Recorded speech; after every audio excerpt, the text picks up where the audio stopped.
과거 뉴스 속 오늘은 어떤 일이 있었을까요? 영상으로 떠나는 라떼 뉴스 여행 영상실록 오늘 N. 안녕하세요. 라떼 앵커 이현웅. 아나운서 조혜진입니다. 현웅 씨, 혹시 겨울 하면 어떤 게 가장 먼저 떠오르세요? 겨울하면 네. 그녀? 그녀. 그녀 말고. 썰매를 함께 타던 그녀? 고구마를 같이 먹던 그녀? 겨울하면 참 다양한 것들이 있지만 특히 이것을 조심해야 된다고 합니다. 그녀? 뭐예요? 뭐 빙판길 이런 건가요? 그쵸. 뭐 이미 이 과거 뉴스를 보시고 나시면 조심해야겠다는 생각이 많이 드실 것 같은데요. 자, 오늘은 어떤 과거 뉴스가 우리를 기다리고 있을지 함께 떠나보시죠.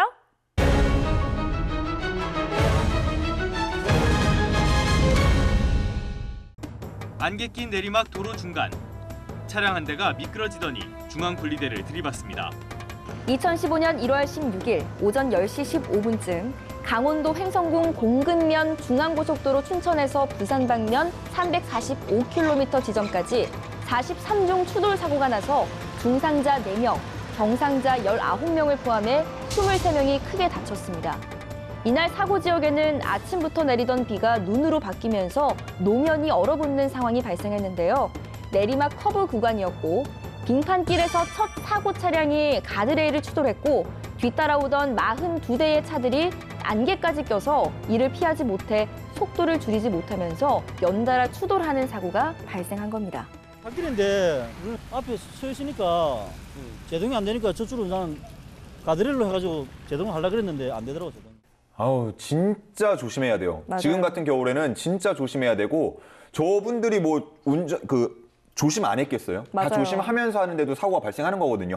더 조심해야 됩니다. 그렇죠. 겨울철에는 사실 항상 이동할 때 미끄러운 곳들이 많으니까 네. 조심하라고 저희도 많이 뉴스에서 전해드리잖아요. 그쵸. 그게 걸을 때뿐 아니라 차로 이동할 때도 포함이 되는 상황입니다. 아유, 물론이죠. 겨울철 교통사고는요, 뭐 눈이 쌓이거나 얼어붙기 쉬워서 대형 사고의 주범이 되는 경우가 네. 많잖아요. 그래서 저는 이제 그 겨울용 타이어라던가 막 체인 같은 거 있죠. 그런 것들도 좀 추천을 드리고 싶네요.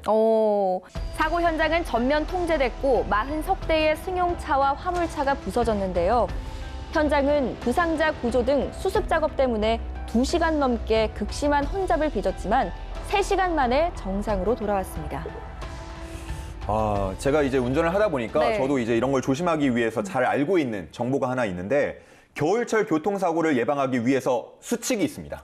알려주시죠. 첫 번째, 뭐 당연한 건데 안전거리를 충분히 확보해야 돼요. 안전거리. 왜냐하면 이게 제동거리가 이제 길어지다 보니까 네. 미끄러질 때를 대비해서 좀 멀리 빨리 가고 싶어도 좀 멀리 있어야 되고, 눈이 녹아 있더라도 최소 50% 이상 감속해야 안전합니다. 80으로 달렸다면 40으로 달리고 조금 인내심을 갖고 그렇게 달릴 필요가 있겠고, 핸들은 항상 두 손으로 잡고 운전을 하셔야 되겠고요. 또 불필요한 급제동은 지양해야 한다는 점 잊지 마시기 바랍니다. 네. 아니 근데 교통안전센터에서 나오신 것처럼 너무 자세히 잘 알고 계시네요. 겨울철 사고 한번 나봐. 모를 수가 없어요. 검색 다 하게 되고. 참 철저하시네요. 자, 그렇다면 이번에는 1920년으로 한번 떠나볼까요? 1920년 1월 16일 미국에서 모든 종류의 술 제조를 금지하는 금주법이 발효됐습니다. 세계대전 참전에 따라 전시의 식량 절약, 작업 능률 향상, 맥주를 만드는 독일인에 대한 반감 등 여러 사정이 얽혀 금주운동을 전국화하자는 요구가 일어났는데요. 그 결과 1917년 미국 영토 내에서 알코올 음료를 양조, 판매, 운반, 수출입하지 못하게 하는 미국 헌법 18조가 수정됐고, 이 헌법이 연방의회를 통과합니다. 그리고 각 주의 승인을 얻어 1920년 1월 발효됩니다. 이야, 금주법? 아니, 얼마 전에 그 호주인가 뉴질랜드인가 어디서 뭐 담배 못 피게 한다고 이제 뭐 그런 거는 본 적이 있는데, 야, 금주법은 상상도 못 했는데요. 네, 아마 술을 좋아하시는 분들에게 정말 슬픈 소식이 아니었을까. 술 좋아하시나요? 저는 2021년에는 술 10번도 안 먹은 것 같아요. 그럼 저 금주법과는 별로 연관이 없는 걸로. 저는 뭐 좋죠. 뭐 아무 네. 상관없죠. 네, 그럼요. 금주법 시대라고 하는 금주법 시행 기간 동안 이른바 광란의 20년대, 무법의 10년이라고 하는 시대가 탄생됐는데요. 이때 술을 밀수, 밀송, 밀매하는 갱단들이 날뛰기 시작합니다. 금주법은 실제로 완벽하게 실시되기가 어려웠는데요.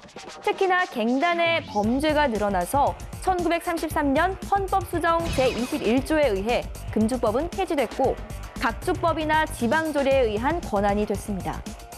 1966년 미시시피주의 금주법 철폐를 마지막으로 모든 주에서 금주법이 사라졌습니다. 금주법이 사실상 1933년에 철폐되기는 했지만 실제로는 1929년 공황이 몰고 온 상황들로 인해서 이미 미국의 경제는 무너지고 있었다고 합니다. 제가 볼 때는 사실상 뭐 의미 없는 게 아니었나 뭐 그런 생각도 드는데 예를 들어 뭐 마시지 말라고 하면 더 마시고 싶은 게 사람 심리고 아무래도 맞아요. 또 할 사람들은 뭐 뒤에서 다 하고 저렇게 막 밀매하고 밀수하고 막 그러잖아요. 안 할 사람들은 하라고 해도 안 합니다. 맞아요. 그래도 이런 법이 시행됐다는 것 자체가 역사적으로는 굉장히 큰 도전이고 과제가 아니었나라는 생각이 드는데요. 자, 그럼 이번에는 2001년으로 한번 떠나보시죠.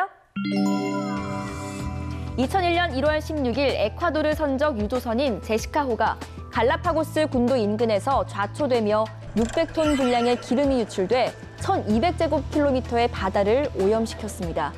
남아메리카 대륙에서 1000km 정도 떨어진 태평양에 있는 에콰도르 갈라파고스 제도. 이곳은 19개의 섬과 주변이 해양자원 보호구역으로 설정되어 있고 유네스코 세계유산으로 지정돼 있는 곳인데요. 갈라파고스 하면은 뭐 세계적으로 유명한 야생동물 보호구역이잖아요. 맞아요. 야, 상황이 심각했을 것 같은데요. 이 깨끗한 청정수의 기름이라고 하니까 그 모습을 보는 것 자체로도 너무 안타까웠던 기억이 있네요. 갈라파고스 제도는 에콰도르 정부에서 1년에 출입할 수 있는 여행 관광객 숫자를 5만 8천 명으로 제한하고 있었습니다. 섬에 들어갔다고 해서 아무 곳이나 갈 수 있는 것도 아니고 정부에서 파견한 가이드의 지시를 엄격하게 따라야 할 정도로 갈라파고스 제도에 대한 관리가 진행됐는데요. 하지만 유조선 좌초 사건을 계기로 인해 갈라파고스 제도의 이구아나 수가 급격하게 감소했고 바다 사자와 희귀동물이 피해를 받았습니다. 아, 이거 보니까 우리나라 2007년 태안 맞아요. 떠올라요. 진짜 그때도 기름 유출 사고가 있어서 진짜 심각한 해양 오염이 펼쳐졌던 걸 저희가 뉴스를 통해서도 많이 봤잖아요. 당시에 이제 전 국민이 봉사활동 갔던 기억이 나는데 저희 친구들도 저도 그렇고 가서 막 기름 뜨고 이랬던 기억이 납니다. 네, 저도 가족들이랑 가서 봉사했던 기억이 있는데 지금은 오랜 시간 기름을 닦고 치우고 생태계가 이제 겨우 살아났다고 합니다. 오래 걸리죠. 네, 앞으로는 이런 사고가 꼭 벌어지지 않았으면 좋겠습니다. 자, 저희가 오늘 이렇게 과거 뉴스를 하나씩 살펴봤는데요. 영상실록으로 만나본 오늘의 과거, 여러분은 어떠셨나요? 그럼 다음 시간에는 더 알찬 오늘의 뉴스로 만나요.